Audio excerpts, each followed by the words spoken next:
Hey, what is up everyone? Welcome back to another Gunpla review, and today I'm taking a look at the high-grade Universal Century Sinanju Stein Unicorn version. So this right here is just a P Bandai variant of a kit I reviewed already, which is the Sinanju Stein narrative version.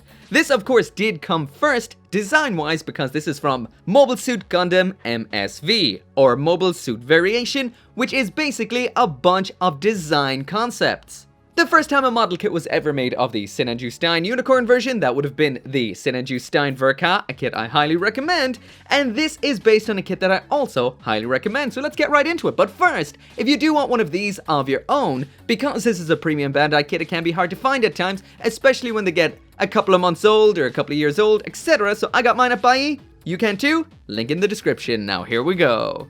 So anyway, that right there is the high-grade Sinanju Stein Unicorn version out of the box, just snapped together with a little bit of minor panel lining around the head and the shoulders. So essentially, for the most part, this is what you're going to get as the out-of-box build. It is hard to deny the beauty of this Sinanju silhouette. It's such a unique design. It's got those long legs, tiny torso, wide spread shoulders that add to that V upper body aesthetic, and then it's got those boosters round back that also give it a little bit of a winged vibe. This whole thing looks awesome. It's almost like a Gundam, but at the same time, it is not. Just a little bit of info on this particular design. This is the exact same Sinanju that Full Frontal pilots. This is just what it looked like as its original factory version. So this is what it was like when it was developed by Anaheim Electronics, before Full Frontal went and stole it and made it very Xeon-y looking. It is extremely monotone in its white, grey, and what I can only describe as a cool grey on those chest and feet and backpack sections. However, I will mention that this particular bluish grey right here is extremely prone to marking when you chop off the nubs. That is pretty much all over the place, so take a little bit of extra care with this particular plastic. The white is fine, the grey is fine. This just likes to mark a little bit.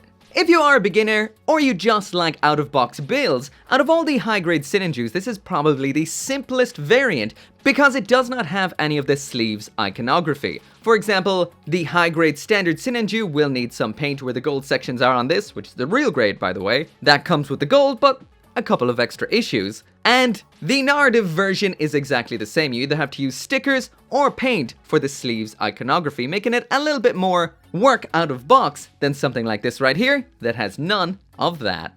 So anyway, as for a bit of a comparison, there it is side by side with the standard Sinanju Stein, or should I say the narrative version. This one has been painted, however, because I was doing a little bit of a trial with different primers, how they would work. So the paint on this is only primers. It's basically Warhammer paint, that is the Citadel Xandri Dust and Citadel Chaos Black, just to see how they would work out. I call this the Sinanju Sandstein because it ended up with the weirdest texture that I don't know why this happened. Again, this was a test and, honestly, unique result without a doubt. Next up there it is side by side with the real grade standard Sinanju, or should I say Full Frontal's customization of the Sinanju, which is the one you would actually recognize from Gundam Unicorn. Once again, an absolutely beautiful kit on the surface, but not without its issues out of box. Last up there it is side by side with the standard RX-78-2 Granddaddy Gundam, and as you can see, the Sinanju is one huge mobile suit.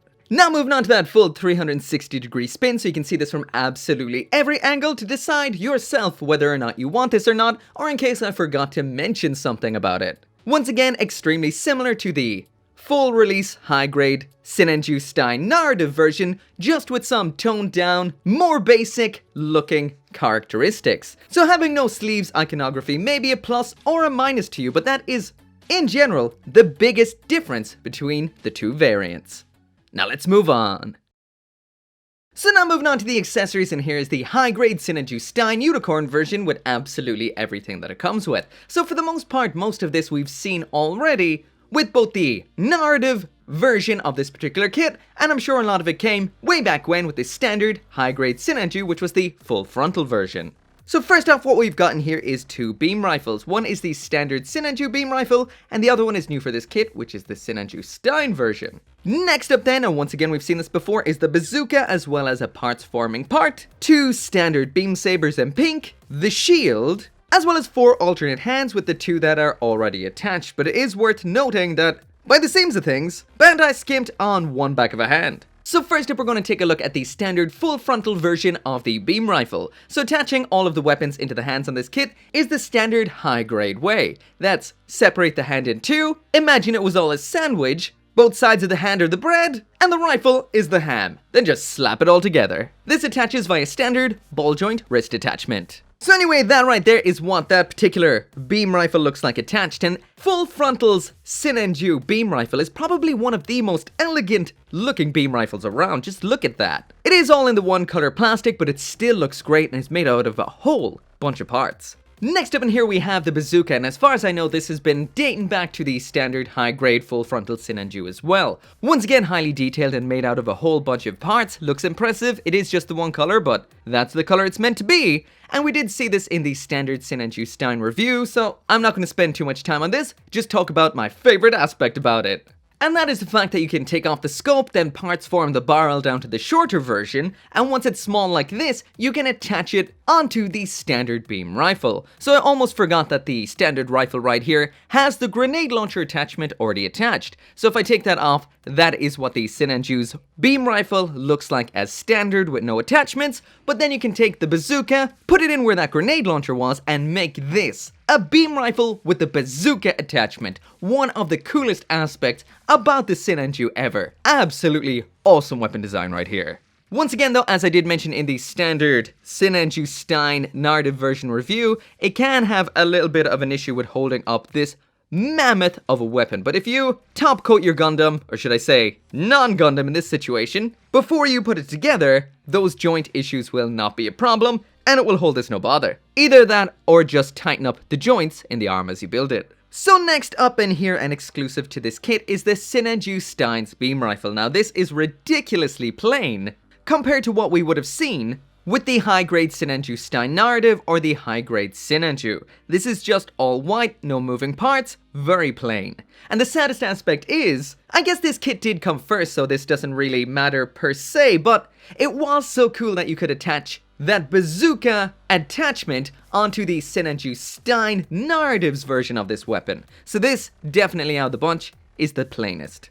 So anyway, there's an example of what it looks like attached. Once again, quite plain, lacking a lot of grey color accuracy, and definitely derives a lot of inspiration from the New Gundam HWS or the High New Gundam HWS's beam rifle. Still an absolutely killer design, just extremely plain in this particular kit. Next up then in here we've got the beam sabers. To attach these is extremely simple, to just pop into the hand like so. So that is what they look like once they are held in the hands, looking pretty cool, but still pretty standard beam sabers. And when these are not in use, you can just take out the beam and store them in here in the backs of the arms. If I'm not mistaken, there doesn't seem to be any kind of opening mechanism here. It's just more so of a flap that comes off, stick them in, and then attaches back on. Last thing then we have is the shield. Once again, very nice looking, same as what we would have seen before with the Sinanju Stein narrative. That is that cool dark blue on white, and some grey around on the reverse side.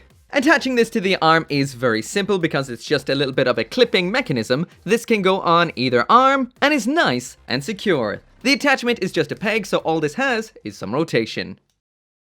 So yeah, that right there is it for the review. Once again, I have skipped the articulation on this particular review, so I will put a couple of test poses right now so you can see the kind of poses that this can pull off. But if you do want some more extra detail on every single joint on this kit, it is 100% identical joint-wise to what we would have seen with the Sinanju Stein narrative version. So you can check out that review if you want to see more. But anyway, just like with the Sinanju Stein, this is definitely a fantastic kit. And by Sinanju Stein, I mean the narrative one. Honestly, these are both fantastic kits, but this one does, to me, have the advantage of not having the sleeves iconography. That iconography looks great and all, but you will have to either paint it or use stickers, but with this kit there is only stickers for the eyes and a bit of the crotch. So I think, personally, I prefer this one right here. Design-wise though, I do prefer the narrative one. Kit-wise, this one's just better, out of the box, instantly.